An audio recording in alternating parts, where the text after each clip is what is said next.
Racing isn't easy, but experiencing it is. iRacing puts you in the driver's seat with the industry's leading sim racing game.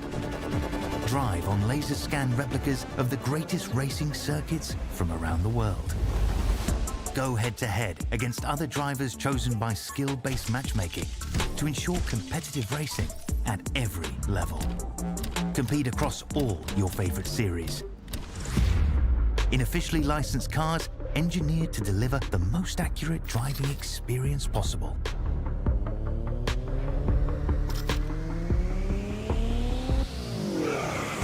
Join a race or host your own with players from across the globe. Race against the computer or in a league with friends. Feel the thrill behind the wheel. Visit iRacing.com.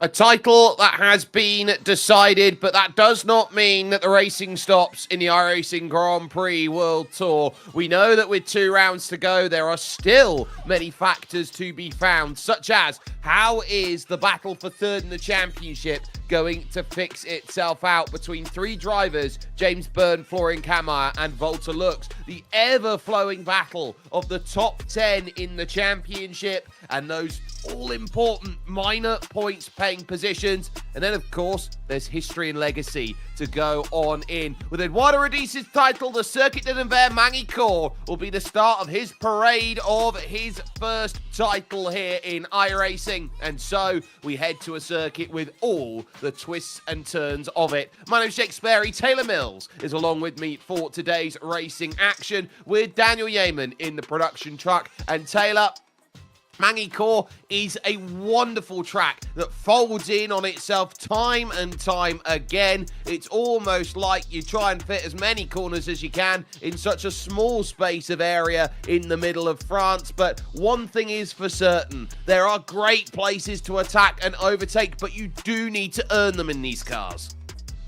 Yeah, you certainly do. These cars are notoriously difficult for getting any sort of overtaking done. And with so many long corners on this track, it's going to make it a little bit more difficult here at Magny-Cours tonight. Plenty of fast-flowing and long corners, including that famous turn 3 on the right-hand side of your screen that just seems to go on forever and ever and ever. And don't forget all those famous corner names such as Estoril, Adelaide, Nürburgring, Imola, all reflecting other famous circuits around the world.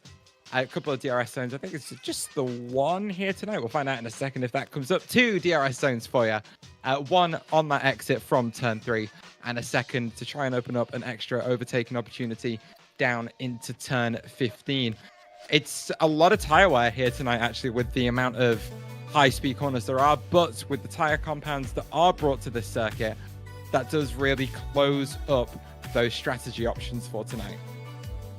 And we'll see those strategy options here around the 70 laps worth of racing that we've had. A circuit that hosted Formula One racing in the 90s and the 2000s. And this is how the various championship standings stack up. So in your iRacing championship standings with 2 drop rounds applied, Eduardo Rodiz, 470 points to the good over Jacob Reed and Florian Kammeyer. James Byrne jumping up to fourth position, with Volta Lux 5th. And then you got George Van Rensburg, Reynaldo Augusto, Paul O'Regan there in 8th place ahead of Alex Hagland and Edward Apari-Arié. It pays with over 2,150 drivers taking part in at least one Grand Prix Tour race for those points. But in our SimSpeed Championship standings, a champion crown then with Eduardo Rodiz 59 points to the good over Jacob Reed. He can't break the all-time points haul record, which was set by Jacob Reed last season, but he knows that he is in for a battle with James Byrne now 10 clear of Volta Lux. Florian Kammeyer sitting back and trying to get in with the battle going on. Look at that between Hagland, Van Rensburg and Emil Bernstoff. No Emil today, so Alex versus George today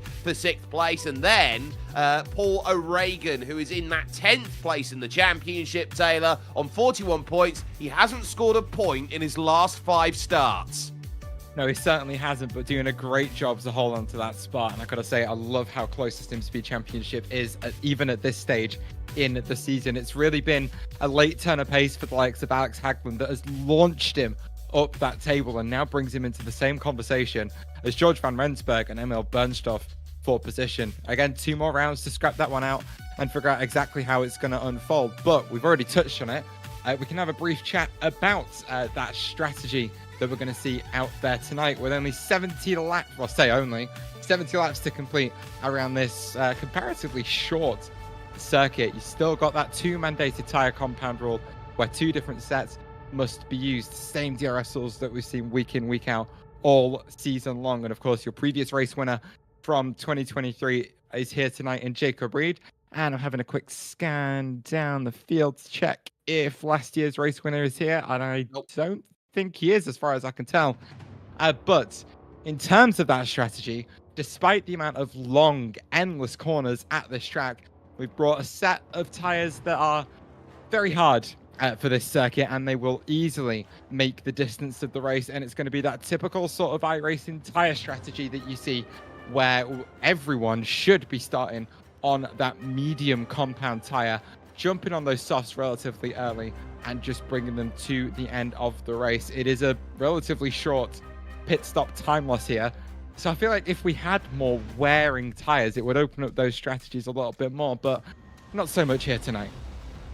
No, but it does give that aggressive factor out there. Of course, Michael Schumacher won here with a 4-stop strategy, so you can be incredibly aggressive in terms of how you pick it up. Looking at the strategies last year, it was 25 laps on the medium that got it done before 45 on the soft. We've seen for the potential fastest data from Volta Lux, his fastest is, well, 25 laps on the medium and 45 on the soft. And Taylor, winning strategy earlier on in the 10 o'clock split, 31-39 by Ronaldo Augusto. Yeah, pretty much just trying to split that one a little bit down the middle for Ronaldo, but soft tyres looking like they are the ones that are going to hold up today and certainly have the most pace, and that's what drivers like in a tyre, I'd say, is one that you know that you can lean on and know that you can push on, and seeing that the optimal strategy is to go 45 laps on those softs, I think it's going to open up a chance for some good hard racing out there tonight. Got to focus here because it is a topsy-turvy qualifying in some respects. James Byrne quickest on a 12.7, focusing the 2-time champion Jacob Reed, who will relinquish his crown for the first time ever in this tour and works down out of Chateau d'Eau over to the Complex de l'Issey to end up the lap. This very difficult chicane. He grabs a bit of gravel, attacks over the curb, and goes fastest by 0.02 of a second. That lap looked like it was going to get invalidated. He's got away with one at the 11th hour to snipe a pole position away from James Byrne. And as far as I look in James Byrne's career, he's only ever had the one pole position to his name. So a massive, massive steal for the man with the most pole positions out there, Michael Weisscherek. Then currently out there on a second lap attempt going through with still 2.5 minutes remaining. Yeah, all of that work for Jacob Reed to snatch that pole position done earlier on in the lap, and is really what limited the chance for James Byrne to take that pole. But to only be 0.02 of a second off a previous champion here for the American, again, just speaks to how many steps forward he's taken since the start of the season.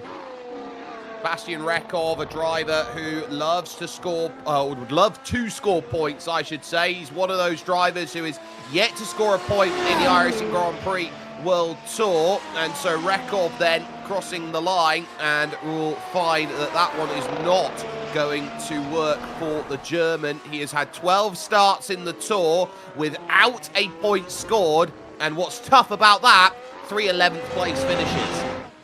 Yeah, just outside those Sim Speed Championship points as well, just showing how much that level of competition has just gone up week on week on week. It's a little bit of a weaker strength of field this time compared to last race we did. So that might give Paul Aragon a chance to sneak back inside that top 10 again. Certainly a good spot to do it from in 13th, but it's a long race here, and there's plenty of ways for it to go. So we'll see if the Englishman can pull that one off tonight. Yeah, Balázs Galiar's in the same boat as Sebastian Rekov, by the way, both with 12 starts, both without a point. It's a joint record between them, as you can sense that drivers looking around thinking points can be had today, that this field is going to be a little bit weaker because the championship's decided it's still going to be a strong strength of field out there of over 5,300. Here comes Rekov then for his second and final lap, crosses the line, and that one won't count either. So will have to mire himself at the back as Rudeau is out of laps then, and the field is set for racing action then with 35 seconds remaining here in qualifying. A very unique circuit in Magny-Cours. It was one where drivers really didn't like to come here because they had to do a lot of travel to get here. It's not near any big major international airport. The middle of France is often known for being very devoid of people in general, this region. But it is the number 3 driver here today who's done well, as you can sense. 308 kilometers worth of racing action, 2 tyre compounds to be used,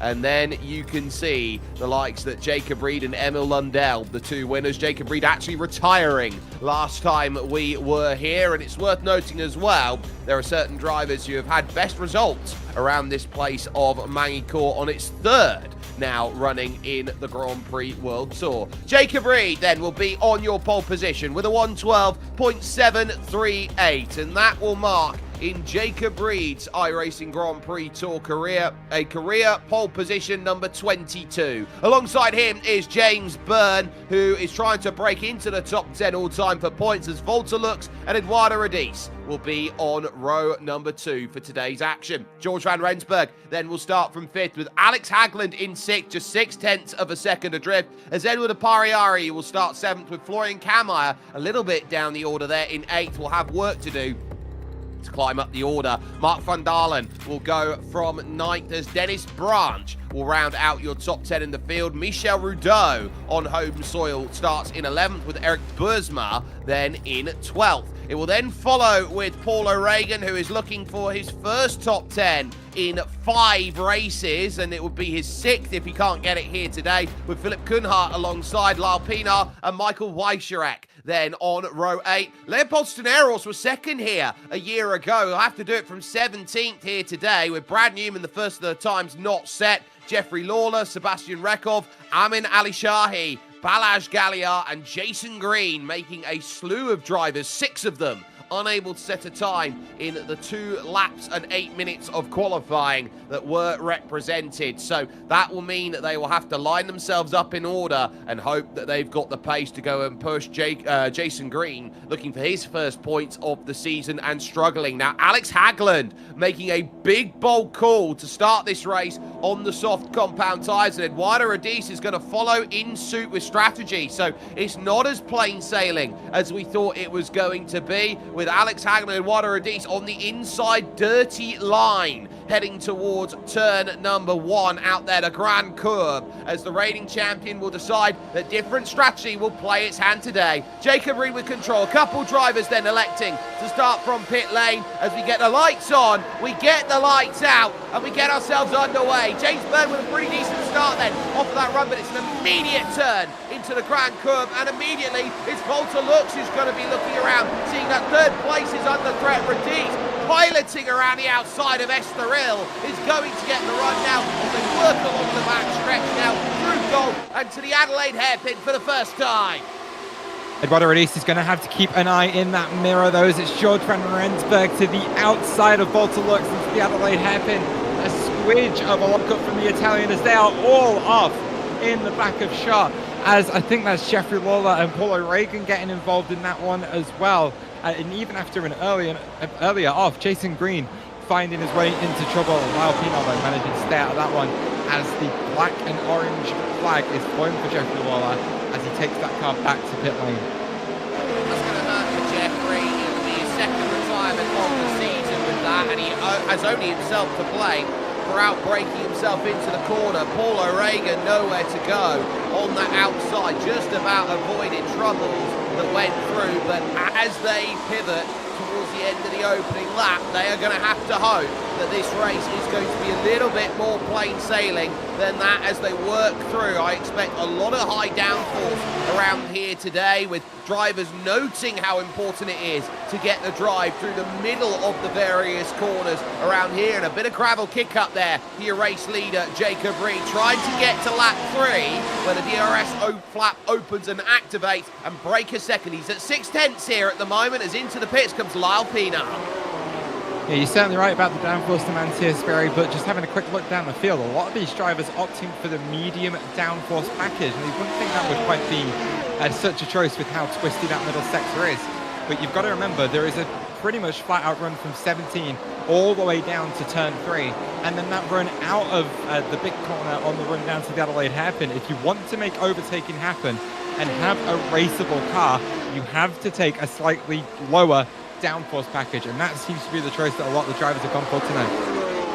Yep, so having that balance is the key. Up over at Chateau d'Eau, the water tower corner, and back down the hill to the Complex de Lycée. Eduardo Radiz with the better tyres, looking now here at second is the reigning champ now, or the champion-elect, against James Byrne, against Jacob Reed, but not going to be able to sit himself down and say there's too much of it that I can do. George van Rensburg, fastest lap of the race then, from 4th place, looks now down to 5th. Hagland then in 6th, and it is ice cold here at the moment, looking around at track temperature, 20 degrees only in these late days here in France, but here comes Radiz to the outside to make this move. He's got to hold it the very, very sharp Adelaide corner. Not going to quite get it there on that outside track, and realises they head towards Nürburgring here. It's all about finding that run side by side to go through. Abandoned shift then for Eduardo Radiz. Oh, it's going to be an off-track slowdown penalty as he nearly barrels into George van Rensburg as he rejoins the circuit, trying as hard as he might to have gone side by side through Nürburgring with James Byrne, but he wouldn't let that happen. Van Rensburg now with the inside line through this very quick chicane is going to put Eduardo Radiz all the way offline as Volta looks coming through on him and sends it up the inside. And, as you say, your champion-elect losing 3 spots in the course of a lap. Momentum so important around this circuit. You don't care that you're champion, we're all coming through, says Hagland, says look, says Van Rensburg, after James Byrne had that scrap trying to hold placement behind. That's what happens around this place. If you can't get the clearance early on the faster tyre, you are going to sit and struggle for this race. And so reset your mind, go back at it again and say, here's a second attempt to come back at it. So that's big. Philip Kunhardt now is down in the pits. So it seems like we've got another taker in on only the end of lap 3. So a couple of the soft tyre runners inside that top 10 now finding themselves nose to tail as it's Alex Hagland that leads Eduardo Radiz through this twisty middle sector, trying to make those gains back on Volta Lux and George van Rensburg. I think fortunately for both of these soft tyre runners, that compound does seem to be very robust around this circuit, so they will have time to make their softer compound tyres work. And with how long a stint they can pull off once these medium runners come into pit for their own softs, these two are going to be the ones that find themselves in clean air on what theoretically should be a similarly paced tyre. But even then, these next 20 laps or so are going to be vital for Hagland and Radiz's race, and they need to start making some moves. And Chris, oh, in the back, that's Eduardo Radiz in the wall. And for the second straight year, the reigning champion-elect here at this fantastic track of Magny-Cours has found the barriers out the final corner. And it's no front wing on that Mercedes F1 car as Radiz is going to have to crawl that thing back around the circuit after just losing the back end through the final chicane. As that's happened, we've seen a spin from George van Rensburg down at the Adelaide hairpin. And I think that was, I want to say, Edward Apariari who had to avoid late on there. And it's damage for Apariari as well. So 2 cars on the same lap losing a front wing in 2 very wildly different positions in this race.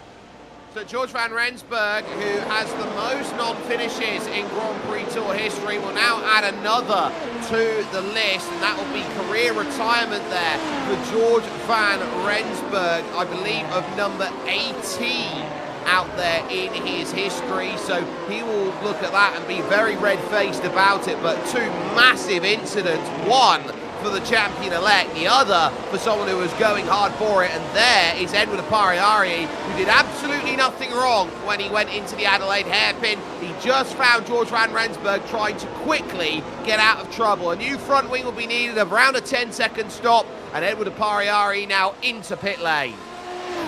That medium tyres should get these guys to the end of this race, but we'll see for Edward Apariari, as he is going to get that front wing change. But up at the Adelaide hairpin, yet again, Alex Hagland putting the pressure on Valtteri Lux, trying to make those soft tyres work early on and get himself in a bit of clean air just in front of the Austrian. It's still Jacob Reed that leads James Byrne, with Valtteri Lux rounding out that podium as it stands. Yeah, so Alex Hagland now can settle down into rhythm, try and get onto the podium. Eduardo Rodis has finally worked his way back to pit lane, and he will be looking to get his service sorted. Believe it or not, Rodis does not have the black and orange mechanical flag, so only a front wing for him to get back going again, but he'll be down almost a lap now here in this race. Looks still holding himself steady as a driver who has got the most top fives and the most podiums without a race win in Grand Prix Tour history, as he works through the complex de Lycée, back onto the lap again, and there's that bucket of dirty air out of that final chicane, and working hard then through these first S's there, the Grand Cours and then Estoril. Look at that shallow line there by Alex Hagland, Taylor, trying to peek out of the dirty air. Almost a little bit IndyCar from Hagland to take that inside line and find some clean air, but with the advantage of DRS, he's going to be side by side with Lux on the way into turn 5 and snatches that apex and moves himself on to that podium. He's still got Lux within that DRS window, so we'll see how that holds out when he gets towards the end of the lap. But for now, he's got 2 seconds in front of him of clean air to try and run away and take advantage of that faster, softer compounded tyre. Yeah, so now he's got the air, he's got to use it, heading up to the Imola chicane now, this incredibly quick right-left, it commands it, 250 kilometers an hour through the first part, and you have to immediately jam on the brakes down to just 80 clicks in towards Chateau d'Eau, which means you can't fully attack it as much as you'd like to, even though these cars can get a frightening amount of speed through the S's section around here, and the chase will be on now towards James Byrne, who's now dropped to 2.3, 2.4 seconds behind Jacob Reed. Last cross over the line. Hagland with a purple check mark next to his name. No point anymore for it, but that 15.6 is a great indication that with the toe, with a bit of DRS there, that is a rocket ship for Alex Hagland. It certainly is, and with a 0.6 of a second improvement on the lap of the car in front of him, Hagland is making inroads on that second spot, currently occupied by James Byrne. It was his middle sector where he really gained all that time, so we'll see where he gets to in terms of the next DRS zone. Lapina here on the start of the race through the Grand Curb and then straight across the gravel. Didn't look like he touched the sole going through that section, so for him a case of keep out of trouble. Now Paul O'Regan, where do you go? Watch out, he just pulls over to the left hand side. I think the contact would have been with Kunhart more, and that's why Paul O'Regan's only ever retired once from the Grand Prix World Tour despite the litany of starts he's had. So this is Jeffrey Lawler, he's trying to hit the brakes and he hits it far too late, bang, up over the top, and that could have been way more dramatic than it was. Philip Kunhart taking the hit in the rear, but it stayed pretty much stable for the German right now, who's already made a stop and is down in 19. Yeah, for Kunhart, it was definitely that extra little hit that gave him the damage that he needed, as you see him here around the outside of Alex Hagland, and it gets him spun around and all the way to the back of field he won, as it was by Chirac actually. Very similar livery to your driver in third place as it stands. Still a couple more replays to come as we follow through. Here's Eduardo Rodis through that tricky final chicane, picking up a bit of gravel, which actually might have been part of the reason that he lost the back end slightly wide through the chicane. Also touching the grass on the outside of that corner, just putting a little bit of dirt and dust on that rear axle and losing all the grip he had. And here's Balazs Galliard, who found himself at this race off the road, and sliding into that barrier and losing that front wing, maybe? No, certainly a little bit of damage. And once more here is George van Rensburg defending to the inside of the Adelaide hairpin. He's got 2 cars scrapping behind him as Luck's going straight down the inside, and that's where they both made the contact and sent the South African into a spin, and there was nowhere that Edward Apariari could go. Van Rensburg trying to rejoin the track as quickly as possible, but Apariari is just choosing the wrong way to go. Yeah, that's really tough because you sit down, you hope you're going to avoid all of the dramas and the troubles that are out there, and it's as quick as click your fingers and you find yourself in a world of hurt. So for George van Rensburg, that one is going to really sting compared to what Alex Hagland can try and do. And if Hagland makes hay while the sun shines, this could be a really tough watch for George van Rensburg and what he wants out of this championship for a career best finish. Now this is for 11th, just outside the points. Eric Bursma in 10th. Has never scored a SimSpeed Championship point. He's in 10th place, he's on one at the moment. Amin Ali Shahi, Michael Weischerek trying to look through, missed the top 10. Paul O'Regan is in the mix, and you've got Jason Green hunting, as well as Sebastian Rekov. So all of them together trying to work out where can we find some space to make these moves. Through the Nürburgring chicane they go, and I'm not going to see many chances here into 180. It's one of those corners where you're never going to see it as an overtaking chance, but you can always see it as a place where someone runs off and you pick one up. Certainly kind of very difficult corner down there at turn 9, and as much as it's not like a grand curve that just is fast and goes on forever, at 9 is a corner that is very slow and just feels completely endless as you are asking for so much from the front end of that car, trying to get it turned in and trying to carry any amount of speed. And if you do, there's a very aggressive off track and a curve on the outside of the circuit to greet you if you try to carry a bit too much through there. But we are seeing a little bit of a battle for position side by side into the hairpin. They are. It's Leopold Stenaros and Mark Van Dalen. It's Van Dalen, the P6, that's going to come out on top of that. A great move down the inside, taking advantage of that DRS, and now sets off after Florian Camo. Wow.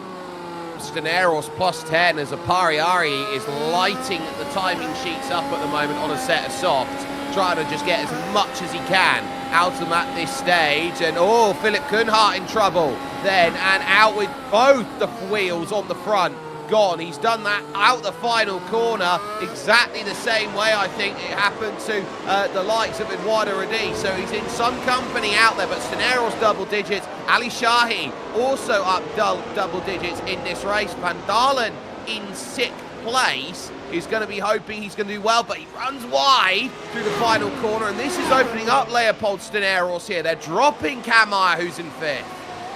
Yeah, both of these drivers on the same strategy, so it is driver versus driver, as both of these cars will be identical.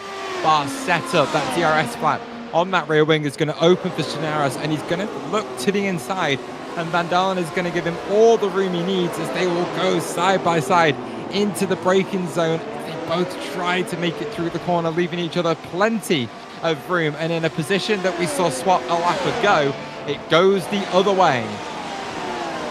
Stenaros now up 11 spaces in this race, and we'll have eyes on Kammeyer. He does very well around this circuit, does Leopold. The fact that the poor qualifying came into play definitely hides the fact that he's done so well out there overall. Hagland still looking to try and find a way by James Byrne, but he's not making this one easy out there. Hagland's matching Jacob Reed's pace at the moment, even though he's stuck a little bit here behind James Byrne. He just needs to find that opportunity, as James can't quite match the same pace as the Worcesterman, who leads this race outright. Through the Grand Curve now onto lap 13 here of 70, and this is where, look how pinned down through the corner. Alex Hagland's able to get it, but the drive's going to be needed here with the drag reduction system flat and a little bit of energy harvesting battery. Moves over to the right hand side. This is going to be where the lunge down the inside comes. Easy pickings for Alex Hagland.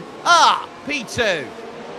Yeah, it just looks to me like Byrne didn't fight that one quite as hard as he could have. Remember, both of these cars are on different compounds of tyre, so I think there's an element of Byrne considering Hagland not quite his fight for the moment, as just letting Hagland run off into the distance and maybe have a couple of goes at Jacob Reed before that first round of pit stops could help burnout later on in this race once he switches on to the softs. But the gap is only 0.7 of a second as they come through turn 14. There'll be a dash of DRS to help burn, but we're going to look a bit further down the field as it's Jason Green who's just made a move for 13. I caught my eye on Amin Ali Shahi, who has picked up a black flag, and I think it's for speeding on pit exit. Either that or an unsafe pit exit out there. So he's going to have to come back down into the pits. A big hit for the driver who started 21st. And we watch Jason Green now up 10 spaces in this race. So this is Philip Kunhart's moment on the outside. And Taylor, we're seeing it a lot, those new curb updates that we've seen, those, I would say, those grooved edges of the curves, they are really causing havoc. Yeah, they are. This circuit isn't one that I've personally got much experience at, but I can tell you that I've certainly done tens of laps around the track, and even in a sports car with traction control, you are struggling and hunting for grip on those curves on the outside of the chicane, as we just followed Dennis Branch making a mistake down into the hairpin and dropping down to P9. Here's a replay of Amin Al-Shahi and how they managed to pick up that penalty coming out of pit lane exit. We think it was speeding on pit exit. That green cone is the limiter, and you see when that limiter comes off, the revs climb way before we get to that green cone, and that is a, well, slam dunk penalty every single time. Yeah, it's almost like you've got a police car waiting with the radar gun, and they're always going to get you. So Amin Ali Shahi back into the pits, having to serve that penalty outright overall. Let's focus, though, for a point, because Eric Bursma has been caught by Michael Weisscherek for position. Paul O'Regan, Jason Green, Sebastian Rekov, all there. It's been a part-time season for Eric Bursma, who has been watching diligently when he hasn't been able to go out there and get the joys in of racing. Pushes a little wide now in through the Complex de Lycée and back on and again, going for another lap around. So this is going to be where you try and figure out, have you got enough to break away? God, Weisscherek gets so close up behind at Estoril, has to lift off of it through the middle of the corner. Now here's where the drive's going to come along.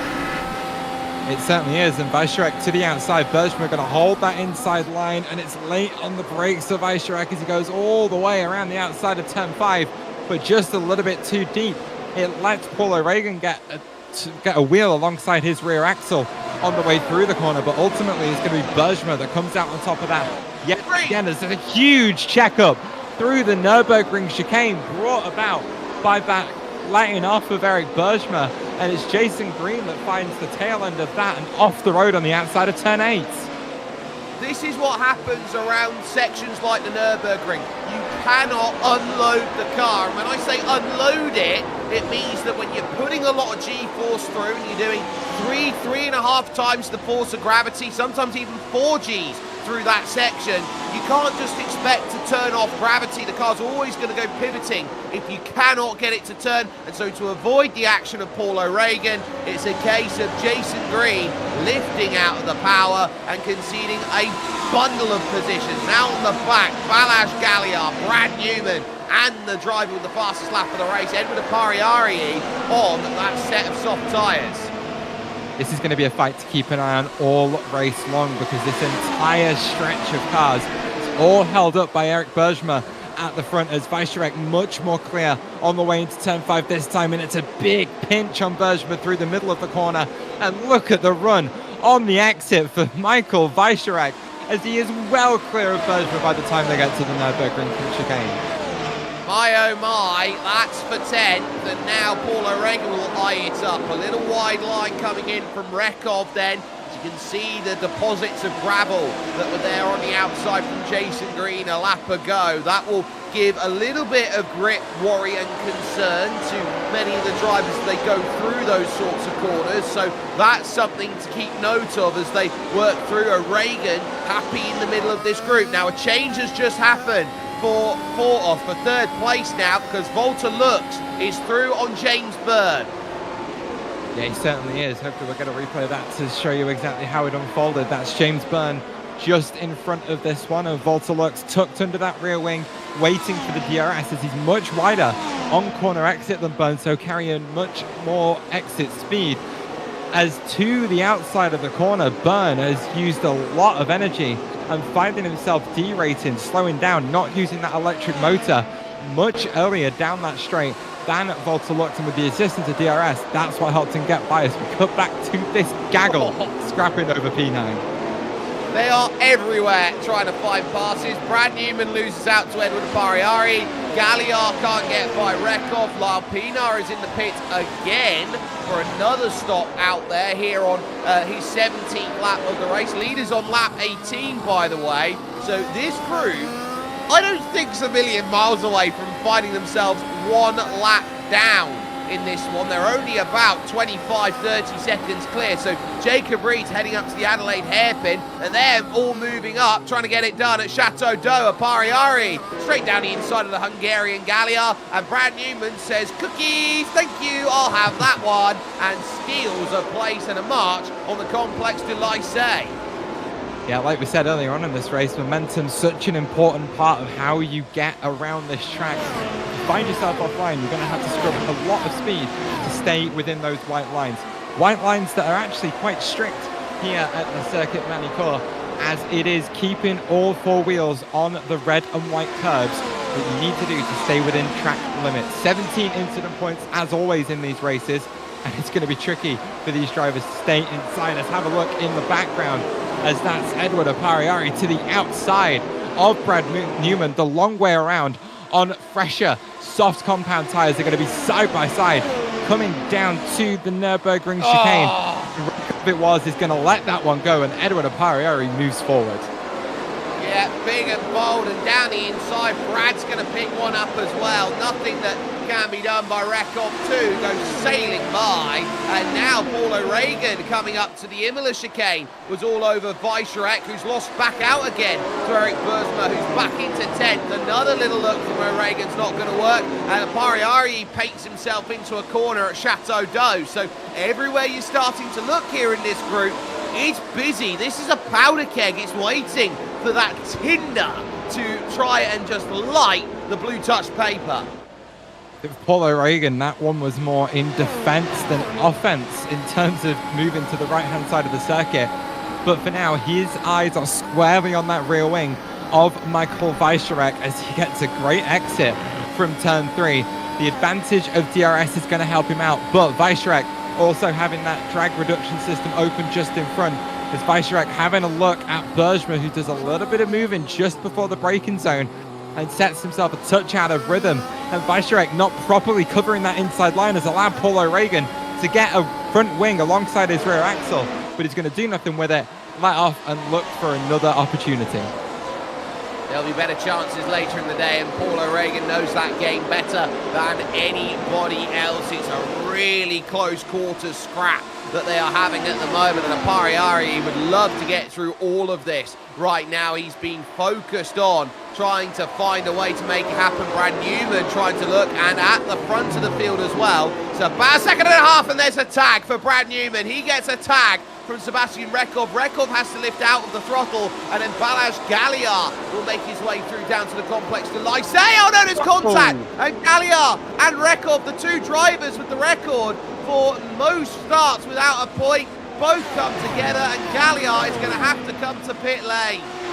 Yeah, there is no rear wing on the back of that car. These cars certainly produce a lot of downforce under the floor, but not enough to offset the balance for not having an entire rear wing. That is not the way that Balázs Gallia will have wanted his race to go. I think the question is, does the car that hit him have any damage? I think getting away with that one is Bergman defending to the inside yet again and sending Weissrek all the way around the outside, but this time Weissrek gets the exit and gets the spot as these two swapping positions yet again.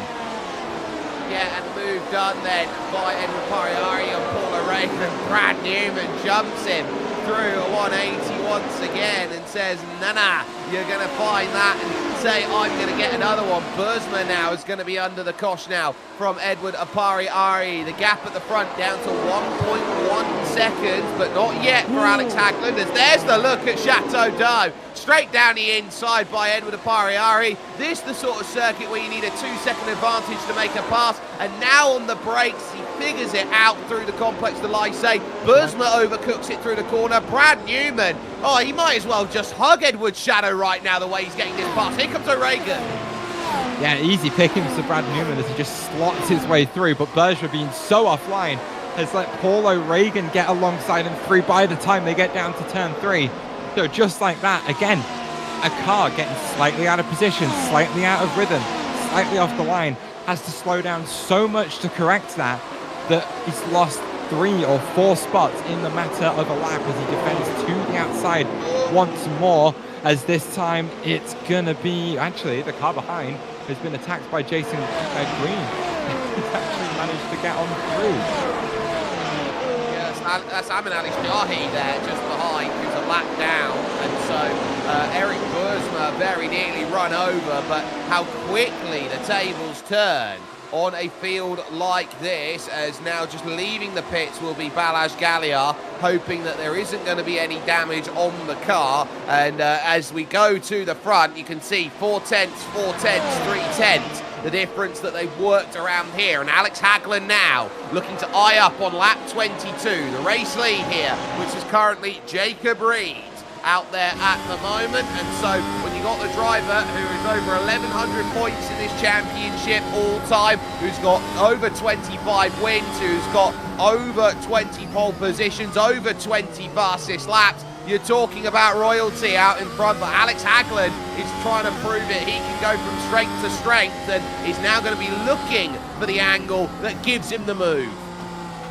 Up 4 spots so far this race, and he is looking for a 5th and making great use of what is turning out to be a very robust soft compound tyre, as even after nearly a third of this race distance, that tyre is still giving him pace faster than, well, one of the greatest drivers in iRacing Grand Prix Tour history, but on those medium compound tyres. DRS is open, and Reed has absolutely nothing to defend with no straight line speed, as Hagland to the inside, and I think will lead a race for the first time this year.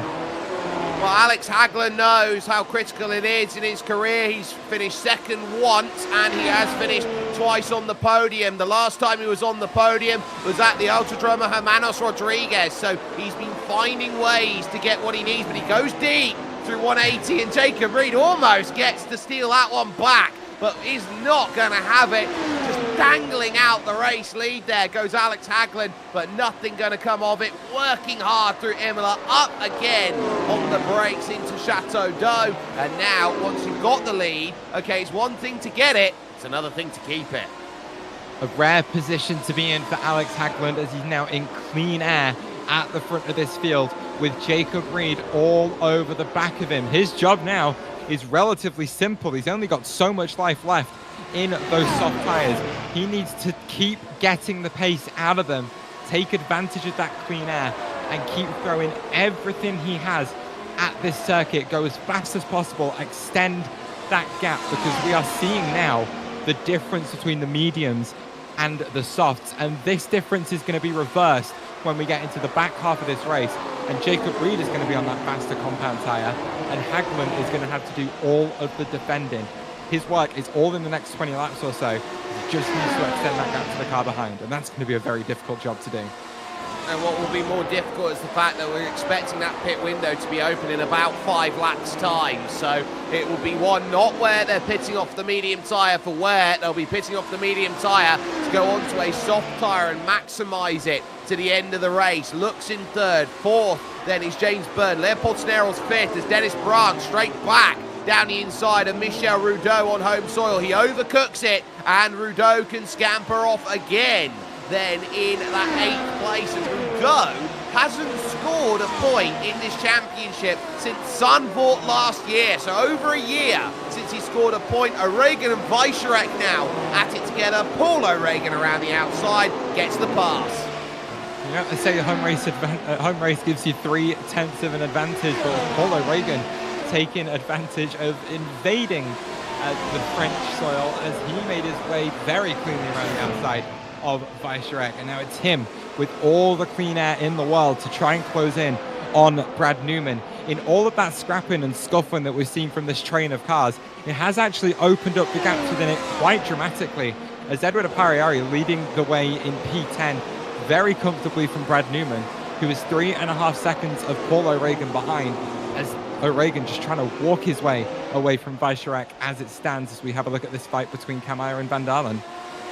This is for 6th position out there, and Florian Kammeyer has just really not had a good second half to this season. There was a stretch in the course of this championship where Kammeyer was outscoring Radice and he was outscoring Jacob Reed, and we were talking Kammeyer's a championship threat, but that mid part of the season, the form just seemed to dip dramatically for him. Yeah, it certainly did, and it's just sort of stayed at that lower level. A driver that has won a race earlier on this year, but just not seeming to find that same sort of form he had in that first quarter. Just quickly, I want to touch on strategy as we start to come towards that pit window. We talked about that 20-second time loss on the way into this race, and if Jacob Reed was to pit now, 1.3 seconds behind the race lead, he would be coming out about 5 seconds or so behind Mark Van Dalen and Florian Kammeyer, this fight in front of him. So I think the play for your second place car right now is to let these two sort it out between them, take their first round of pit stops and react to everyone else. We've seen that overtaking is possible today, but you do need a little bit of a tyre advantage if you can get it. James Byrne really chucking the car in then as he goes through the Nürburgring chicane. He has to, because Leopold Staneros is having a magical first stint here in this race, from 17th on the grid up to 5th and looking for 4th now. He is on an absolute tear through this field. He finished 2nd here last year behind Emil Lundell. He'll want to repeat that sort of drive, knowing that Alex Hagland's having to defend. I think if Staneros has this sort of pace on the soft tyre compared to what he's doing on the medium, he is a threat to all of these drivers in front. Yeah, I was going to say, Staneros looking really quick on the mediums, and it's a good few tenths of a second per lap in these early phases of the race. Theoretically, there'll be no difference in fuel load between many of these cars if that comes down to just how heavy you are on that throttle pedal. But he's putting so much pressure on James Byrne. Advantage of DRS this time by, as they will almost be side by side under braking. Staneros being a little bit more patient in terms of going for that move, but he is going to have to take a pit stop at some point, and he is going to have to change onto a soft compounded tyre. And in recent races, that's the tyre that James Byrne has really struggled on. So ideally, he wants to be in front and stay in front right now. Well, if you can manage yourself at the front of the gap, that's key. With Rudo in the pits, that signals the first of the drivers making that call. So he will go with a 4.1 second stop, 21.2 in the lane. He's going to come out actually just behind Eduardo Radice here is Michel Rudeau, and that's going to be key. Oh, Weissreich in trouble, and heavily. That looks like front stretch. Down pit lane he is, then towing that car into the pit lane for repairs. I'm not sure how much work pit crews are actually going to be able to do to get that car back out on the circuit. Sperry, I'm hearing you've seen a replay of it already, but fingers crossed we'll be able to bring one to you shortly. Yeah, Amin Ali Shahi, I think, has been very unlucky here as lap traffic. So Weissreich works himself through the complex du Lycée, looks to get the power down on the exit, snaps it, gets a full tank slapper, and Amin Ali Shahi's got nowhere to go. He has his front destroyed, and so therefore you've got two cars then in complete disarray and out of this race. This is Ali Shahi's perspective here. What do you do? Car's braking left. You can't do anything about that.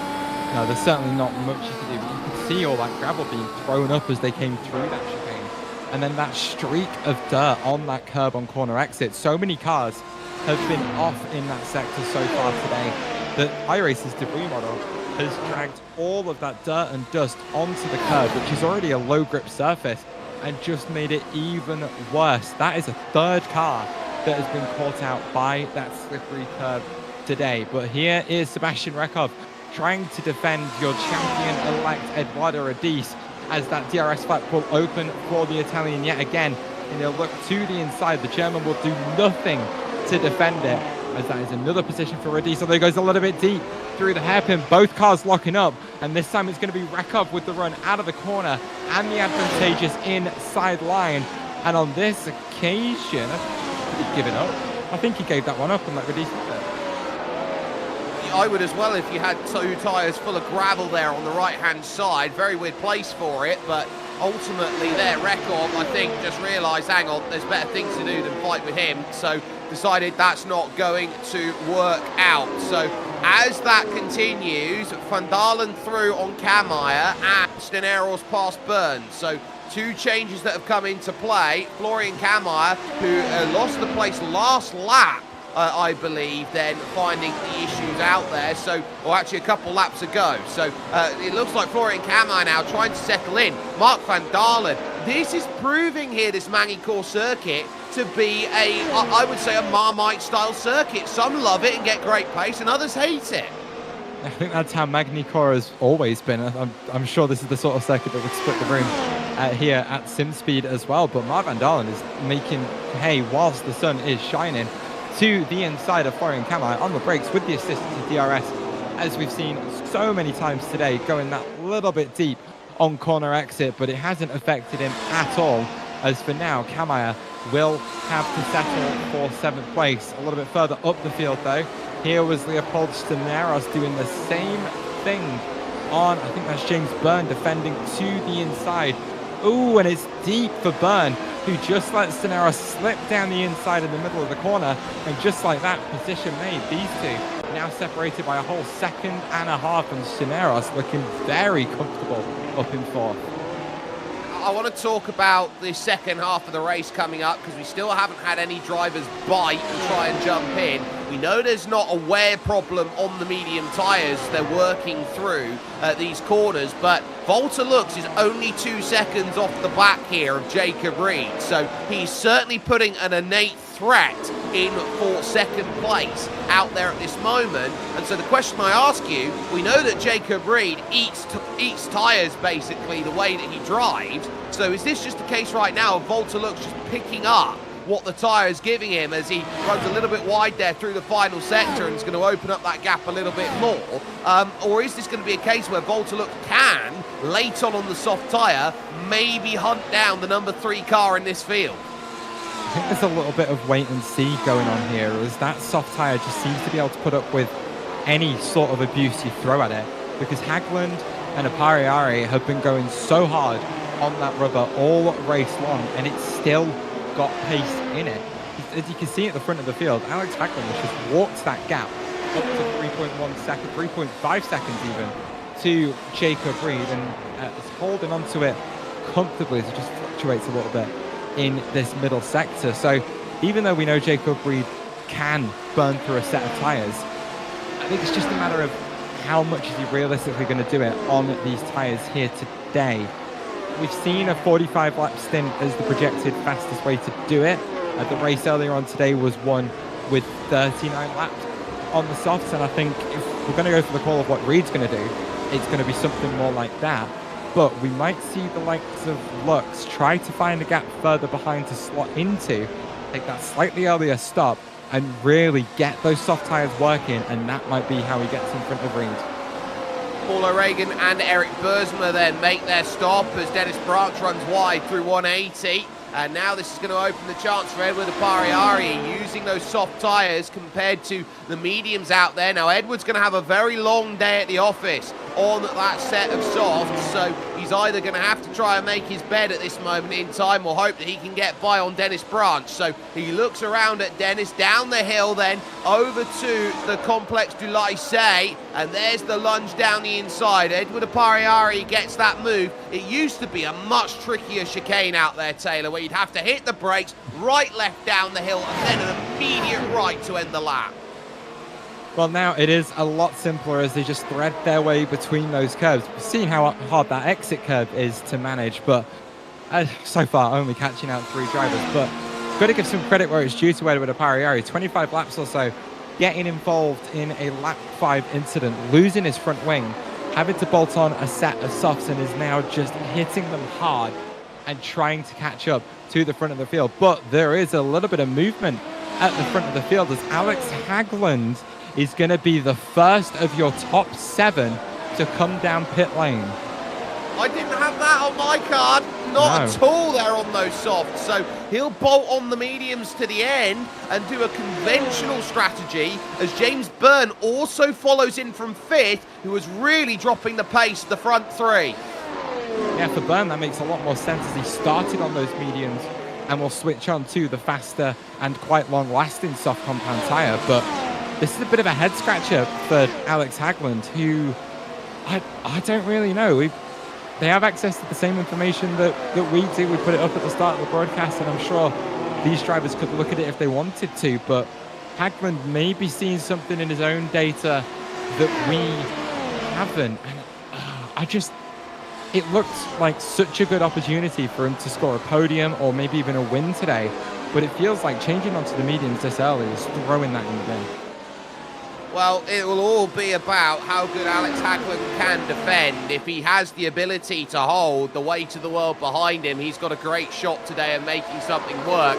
But he also knows that everything he's looking at is how many points can I put between me and George Van Rensburg in that battle for 6th place overall in the championship. I'd love to get a look at the live points out there overall just to see where everything stacks up in 2 different factors. So you can see Paul O'Regan doesn't have the bulk of who he needs behind him racing today. So no Lundell, no Loke, no Nielsen, surprised to say that won't make his 80th start today. No Martinez, no Bodlos. So O'Regan quite happy. His biggest threat, I think, Paul O'Regan right now for the championship, for the top 10, believe it or not, is Leopold Steneros.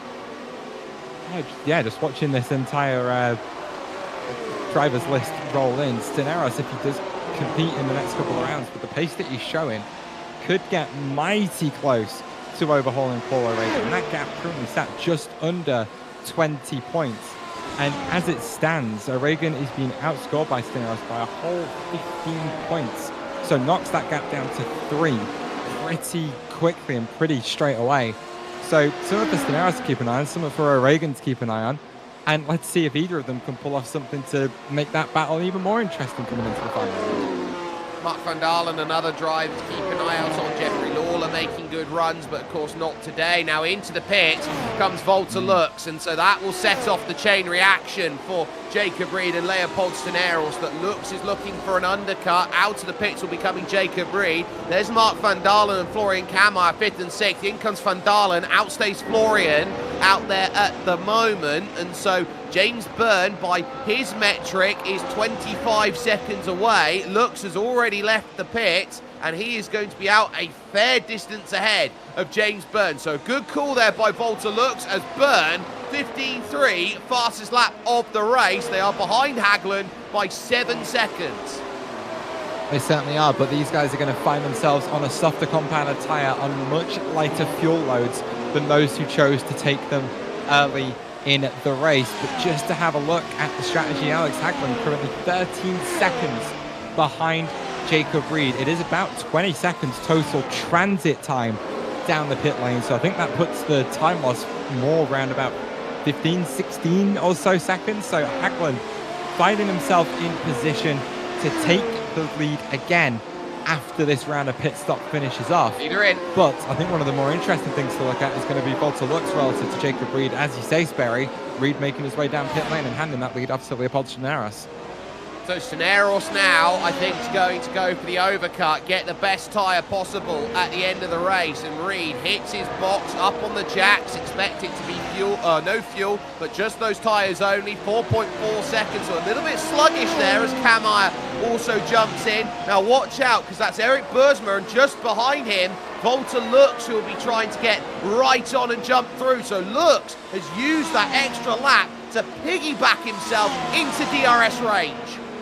Blue flags are going to be flashing in the cockpit for Eric Bergman as they make their way down towards turn 5, as he dutifully gets out of the way for Volta Lux, who is on a much more warmed set of soft compound tyres, having stopped that lap earlier than Jacob Reed. So the Brit is going to have to do a lot of work to get those softs up to temperature now if he wants to defend that spot, because Lux is getting closer and closer and closer with every turn that goes by. And don't forget, he will have the advantage of DRS coming out of this sector as they fling their way through the Imola chicane. The DRS will be open after the next corner. Let's see if he can do anything with it. Well, these straights aren't good enough to make it happen, as in comes Leopold Steneros now, making his one and only stop, and will hand the lead back to his compatriot Alex Hagland in the number 11. Our focus as Reed runs a little deep there going through. You've got to be careful about the off-track instant points if you're going to keep on running that sort of wide. He looks like he's got it covered, looks unable to really make anything of it. Steneros is going to come out behind them, but he will have eyes on his chase, and he's clear ahead of James Byrne by some distance after the stops as well. Net, Eduardo Radice is 10th, Edward Apariari in 8th, but both of them will probably have to come in and make a stop, especially Eduardo Radice, who I believe now will be looking... Actually, Radice could run this all the way to the end, technically. Yeah, if we're saying the mediums are going about 45 laps or so, those... sorry, the softs are going 45 laps or so, those mediums will go about 50% further, with Radice having already covered 5 laps in the race on the softs. I have to go another, I'm trying to do the maths in my head, another half the race distance from here, which I don't think is impossible for the Italian, but it's going to be a case of keeping those medium compound tyres alive and getting to work from there. But the big focus right now is, of course, on this lead fight, as Jacob Reed has gone purple in the middle sector, hunting that fastest lap of the race and hunting that race lead, as Hagland finding himself in all of the traffic as he got through that final sector, and now he's got green between him and Reed. As there you go, the fastest lap does fall to Jacob Reed, and it's a 14.895. A full 6/10 quicker than Alex Hagland on that last go around. It pulls the gap to 6 seconds, as this is what's going on just outside the SimSpeed Championship points paying positions. Michel Rudeau and Paul O'Regan right now, and they've got to start thinking about what they can do to jump in on this, because they've had Brad Newman come into the pits. He's come out just behind, but they know that Apariari surely can't make the end of this race work. They've got to try and stay within a range, but it's going to be very tough for them knowing that Apariari is in the position where he is at the moment. You've got to try and think they're racing for a point.